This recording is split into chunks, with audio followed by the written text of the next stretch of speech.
G'day, my name is Shay with Box Collector, and today I will be teaching you how to play the 1 to 4 player game Neon Hope, designed by Dominik Schönleben and Francesco Grothe, and published by Hopeful Games. Neon Hope is a story-driven co-op sci-fi adventure. Each episode you tackle challenges, make decisions, and move the story forward. Every episode has a chapter card, and these act like your objectives for that episode. At any time, the top card of the stack tells you what you're trying to accomplish. Finish the objective, flip to the next chapter. Finish the chapter, congrats, you win. But be careful, you can lose if any character gets exhausted, which basically they're overloaded with stress, or the surveillance level, which is how closely you're being watched, gets too high. Win or lose, the story moves forward. Your choices, successes, and even failures matter. They'll shape how things go in the next episode, and ultimately, how the session wraps up. All right, time to hit the table. Each player picks a character. For your first game, we strongly recommend using Lars Krajewski and or Dennis Yilmaz. These two are perfect for beginners. Once you've picked your character, put your character card in front of you and grab your endurance tracker and set it to your starting endurance depending on your player count. One of you will take the purple endurance tracker. That player is the responsible character for the episode. It doesn't do anything by itself, but other effects may reference it. And as a tip, have Larks be responsible the first time. Now grab your 8 action cards that match your character's symbol, which you can see right here. Larks has a heart, and all of her cards are hearts. Choose a number of these equal to your endurance. This is your starting hand. Put the rest in your discard pile. If you're playing solo, add 2 universal action cards from another character to your hand. Choose which side of your character tool, indicated by your character symbol, you want to use. Take your other tool cards with your character symbol and tuck them under your character tool. They're out of play for now. Take 3 action trackers and flip them to their unspent purple side. Lastly, grab 3 hope tokens. Okay, characters are ready. Let's build the world you'll be diving into. This part sets up the episode you'll be playing. Think of it like building the stage of a sci-fi thriller. The locations, challenges, and story beats are all coming together. This is the staging deck. The staging deck has settings and leads that can help you accomplish your objective. And this is the encounter deck. The encounter deck has enemies, states, and dilemmas that try to get in the way of you accomplishing your objective. This, as I mentioned earlier, is the chapter deck, where you stack all the chapter cards in ascending order starting with chapter 1. This is your to-do list for the episode. The top card tells you what you need to do right now. These are the difficulty cards.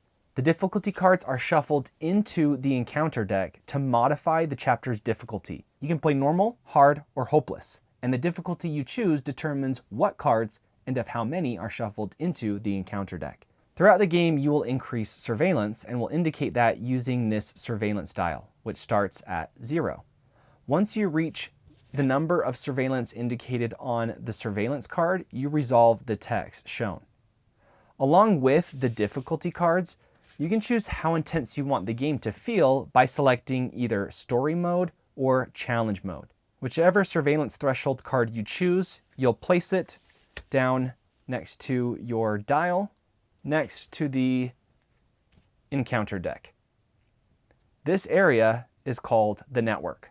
No matter which surveillance threshold card you choose, the chapter plays the same. It's just that challenge mode gives you less time to accomplish your objective.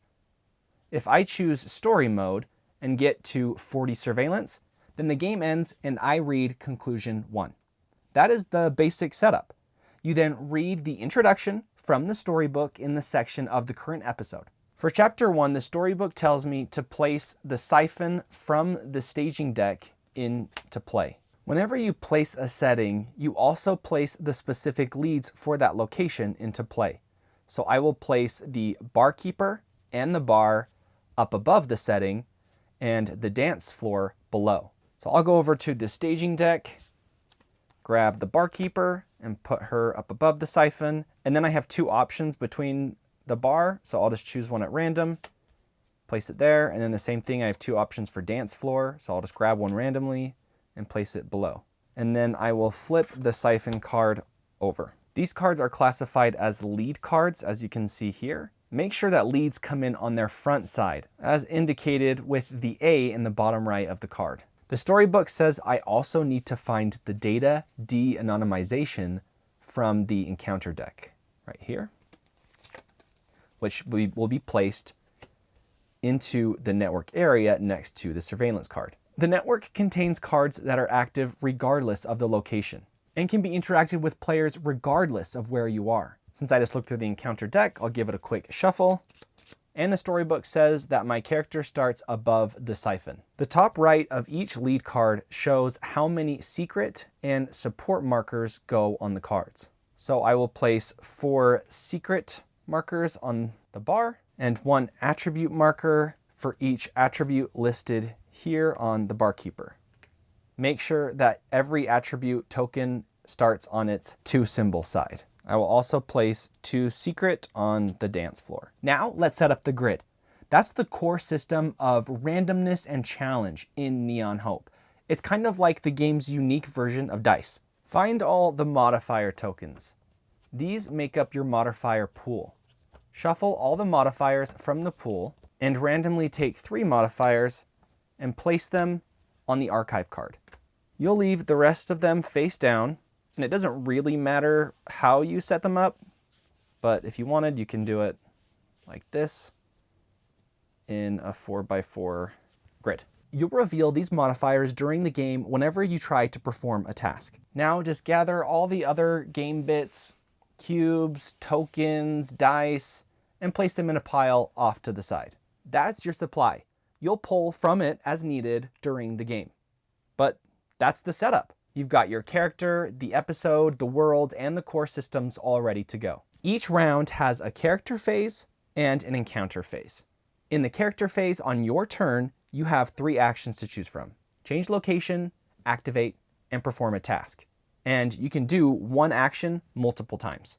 You can choose what order that your teammates are going to go in for your turns, but when it's your turn, you have to take all of your actions before moving on to the next player. To change your location, you will move your character to another location in play. So either from the top to the bottom or the bottom to the top, and you could go from one setting to another setting. Activate allows you to use abilities on cards. Cards with this symbol mean it requires you to activate them. Performing a task is the main way you interact with the game. There are 4 tasks you can do: investigate, get support, fight, and hack. All 4 of those are just different kinds of tasks, and they all follow the same process. When you perform a task, you will use one of the 4 attributes on your character card. Tasks can be found on leads, enemies, states, and tools, and you can perform a task on a card at your location, in your player zone, or in the network. So looking at the barkeeper, it says here at the top left, get support. If I wanted to get support from the barkeeper, I need to have 2 or more charisma in order to succeed. If I look at my character card, I have 2 charisma. So I should succeed in getting charisma, right? Well, that's where the grid comes in. Whenever you perform a task, you also must randomly flip a modifier token in the grid, which will modify your attribute total. As you may have seen earlier, the modifier tokens range from 0 to +1, 2, and 3, and -1, 2, and 3. There's also an epic fail token, an epic win token, and multiple skull tokens. I will explain what those mean later. Eventually, all the modifiers will be face up. When that happens, you do a grid reset. You'll gather all modifier tokens, including the 3 in the archive,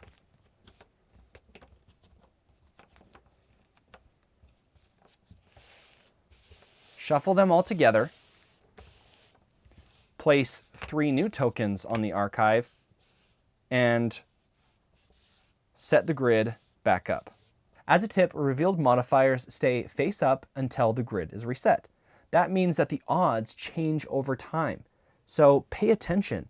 If most of the good ones are already revealed, maybe think twice about taking that risky action. I'll go ahead and flip a token, and it looks like I easily succeed. So I get to choose which of these attribute markers I want. And I think for my next action, I want to investigate at the bar, which needs 2 perception. So I will take the perception marker. I will now go and investigate the bar. I have the 2 perception that I need to succeed. With there being an almost 50% likelihood that I draw a negative modifier, I can activate a card from my hand to help me, or spend a charge from my attribute marker that I have that matches the attribute, which adds +2. What's nice is that other characters can spend one of their charges to help you. So I'm going to spend one of my perception charges to add 2 more to my perception. And I will flip the token over to show that I spent a charge. You can spend as many charges as you want, as long as it's just 1 charge per marker. So if I had these 2 markers, I could flip both over to apply 2 charges, giving me a +4. But I couldn't spend both from one. Once I'm done using my support markers, I will flip a modifier token. All right, -2. If your attribute total is equal to or more, than the difficulty, you succeed. Which means I succeed, because I started with 2 perception, used a charge to add 2 more, and then the modifier token lost me 2. So I still had the 2 that I needed. But if you ever fail at a task, nothing happens. There's no bad consequences. When the last secret or support marker is removed from a card, flip the lead if it's on its A side. However, if the card is on its B side when the tokens are removed, then remove the card and put the card in the discard pile. Unlike support tokens, which you take when you remove them, the secret tokens get put back into the secret token pile. In addition to adding support charges when performing a task, you can also play an action card from your hand. The action type of the action card must match the type of the task. If you played an action card, place it in your discard pile at the end of the task. An action card can provide additional bonus, additional impact, and special effects. The attribute bonus of the card, shown here, is added to your attribute. For each additional impact indicated by this check mark, you resolve the basic effect of the task in additional time if you were successful. Special effects can be applied directly when the card is played, indicated by this symbol, or during the resolution of the task after the modifier was revealed, indicated here. So if I wanted to use this card to perform the fight task, it would give me an additional +1 to my courage attribute, and if I'm successful, I get to fight again without having to use an additional action. Enemies will appear throughout the game to stop you from accomplishing your objective. When you successfully fight an enemy, you deal 1 damage to it. If an enemy has damage equal to or higher than its health, shown here, the enemy is defeated and placed in the encounter discard pile. In addition to difficulty, many fighting tasks have a retreat value. If your modified courage value is equal to or higher than their retreat value, then they retreat. When an enemy retreats, you will flip the enemy face down. As long as an enemy is face down, it cannot attack you, its effects are inactive, and you can't fight it. Some tasks have a threat value. During the resolution of a task, when your modified value is lower than the threat value of the task, you must resolve the threat. According to the threat icons, you must suffer stress or increase the surveillance. For each stress you suffer, discard a card from your hand. And for each surveillance, increase the surveillance on the surveillance dial by 1. So looking at this lead, if I have higher than a 1 modified courage value, then I won't get a stress. Let me now go back to the grid and explain the epic win, epic fail, and skull modifiers. When you flip the epic win, you immediately succeed. Stop revealing any additional modifiers, exceed all threat levels, and get 1 additional impact. When you flip the epic fail, you immediately fail, which means if I was trying to get support from Lil and Alexis, I suffer a stress. You'll also stop revealing modifiers and activate enemies after your action. When you flip the skull, you modify your attribute by -1, reveal an additional modifier, and activate enemies after your action. For each skull you reveal, all enemies at your location attack you, but you will ignore retreated enemies. Resolve enemy attacks in any order. and for each enemy that attacks you, you must resolve their threat. Each other character at your location can intercept up to one attack from a single activation, meaning that they resolve the attack instead of you. Then one enemy at a location without a character moves to your location. Ignore retreated enemies. Prioritize enemies at the opposite location of your setting.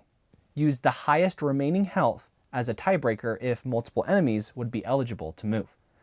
Enemies are only activated after all other effects of an action have been resolved. This includes defeating or retreating enemies. When you successfully hack a state, you place one hacking cube on one of the empty cube slots. Once all of the cube slots are covered, the state is discarded. Some leads and enemies have a secondary hack task. Just like when hacking states, you place one hacking cube on an empty cube slot when you successfully hack a lead or enemy. Those hacking cube slots can be part of a threat icon or inside a retreat box. When a threat icon is covered by a hacking cube, that icon is ignored when you resolve the threat. When a retreat box is fully covered by hacking cubes, discard all hacking cubes and retreat the enemy. A task is considered complete if you remove the last secret from a card, obtain the last attribute marker from a card, do the last point of damage to defeat a card, or place enough hacking cubes to fill the final hacking cube slot on a card. You gain one resource as a reward after you complete a task. Resources are used to buy tools. When you have no cards in your hand, you must automatically focus. When you focus, you will first lower your endurance by 1, and then take a number of cards from your discard pile back into your hand equal to your new endurance. After recovering your cards, you can then spend your resources to buy tools. To buy tools from your toolkit, you will spend the resources equal to the cost of the tool, and the tool is then added to your play zone. You can purchase as many tools as you want as long as you can afford it. If a character exhausts, the current episode is over, and you will read the conclusion shown on the surveillance threshold card. If you ever have to discard more cards than you have in your hand, for each card you had to discard but weren't able to, you recover one fewer card. But you always recover a minimum of one card. You can also focus voluntarily during your turn by discarding all of the cards in your hand. This is not an action and can be done at any time while you are not performing an action. After all characters have taken their turn, the encounter phase starts. First, resolve all effects that happen at the beginning of the encounter phase in an order of your choice. Second, place one hacking cube on each state in the network. Third, increase the surveillance by 1 per character. Increase it by an additional point for each enemy that is at a location with 1 or more characters, ignoring retreated enemies. Fourth, all retreated cards flip face up. Fifth, flip all action trackers to their unspent side. Sixth, each character draws 1 encounter card. Seventh, in clockwise order, starting with a responsible character, each character resolves their encounter card. While characters are normally allowed to discuss their cards and strategize freely, you may not talk to your teammates after you draw and while you resolve your encounter cards. And that is how you play Neon Hope.